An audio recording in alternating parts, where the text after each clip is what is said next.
Welcome to हिस्ट्रोनॉमिक्स, जहाँ history सिर्फ dates नहीं, इकोनॉमिक्स सिर्फ ग्राफ नहीं, ज्योग्राफी सिर्फ मैप्स नहीं और पॉलिटिकल साइंस सिर्फ स्पीचेस नहीं होती। यहाँ हम कॉम्प्लेक्स ग्लोबल कंसेप्ट्स को सिंपल, स्ट्रीट स्मार्ट और लेमैन टर्म्स में समझेंगे।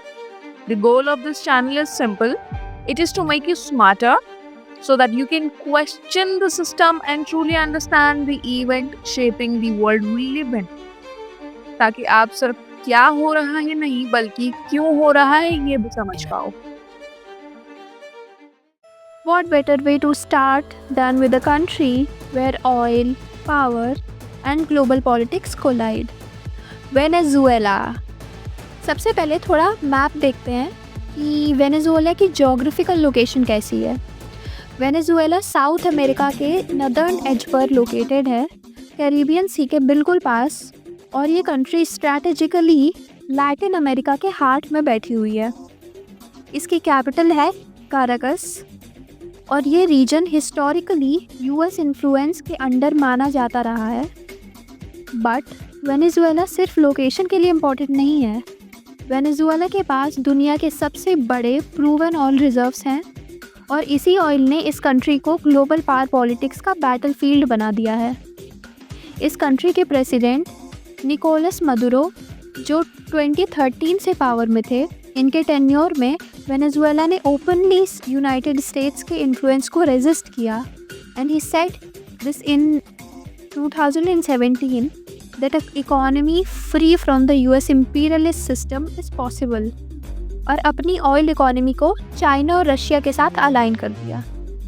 अब मदुरो गवर्नमेंट ने ऑयल सिर्फ डॉलर में बेचने के बजाय चाइना के युआन, रशिया के रूबल और direct oil for loan deals के थ्रू एक्सपोर्ट किया।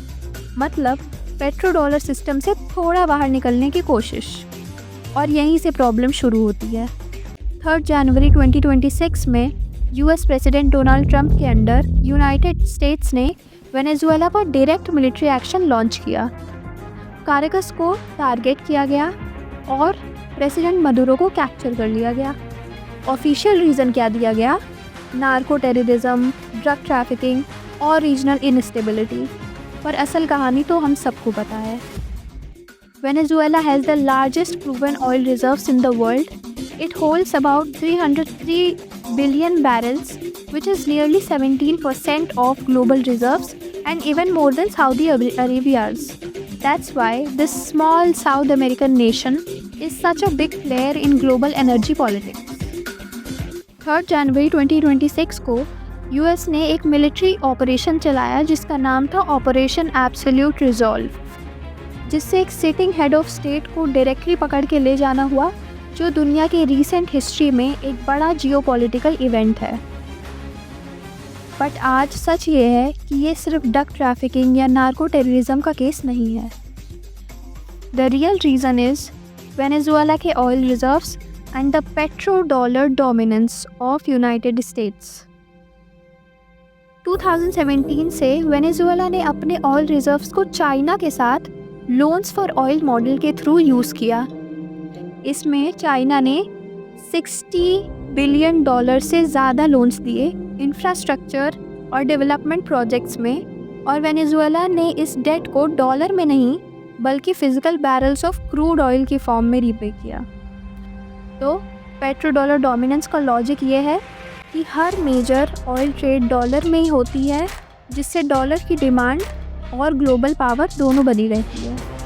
जिस कंट्री के पास ऑयल है और वो डॉलर के बजाय किसी और करेंसी में ऑयल सेल करे, वो पेट्रो डॉलर सिस्टम को चैलेंज करता है, और इसलिए पेट्रो डॉलर सिस्टम यूएस के स्ट्रैटेजिक इंटरेस्ट में होता है। हिस्टोरिकली भी उन लोगों के साथ वही सीन हुआ जो पेट्रो डॉलर से बाहर निकलने की कोशिश किए, जैसे इराक के सद्दाम हुसैन। इन्होंने यूरो में ऑयल सेल करना शुरू किया, तब यूएस ने वॉर किया और डॉलर में ऑयल सेल्स वापस आ गई। लिबिया का गद्दाफ़ी एक गोल्ड बैक अफ्रीकन दिनार चाह रहा था जो वेस्टर्न बैंकिंग और डॉलर को बाईपास करता, तो 2011 में नेटो इंटरवेंशन के थ्रू उसकी रिजीम ख़त्म हो गई। ये सब एग्जाम्पल्स एक पैटर्न दिखाते हैं कि जब भी कोई लीडर या स्टेट ऑयल को डॉलर के अलावा किसी और करेंसी में ट्रेड करने की सोचता है, उससे स्ट्रॉन्ग ऑपोजिशन या इवन मिलिट्री एक्शन फेस करना पड़ता है। पेट्रो डॉलर को यूएस ने इस सेंचुरी की बॉर्डर की तरह डिफेंड किया है। वेनेजुएला ने पिछले 2 डेकेड्स में चाइना के साथ पार्टनरशिप बनाई, जहां चाइना ने लोन्स दिए और वेनेजुएला ने ऑयल बैरल से रीपे किया, जिससे एक non dollar economic ecosystem develop हुआ जो पेट्रो डॉलर डोमिनेंस को चैलेंज करता है।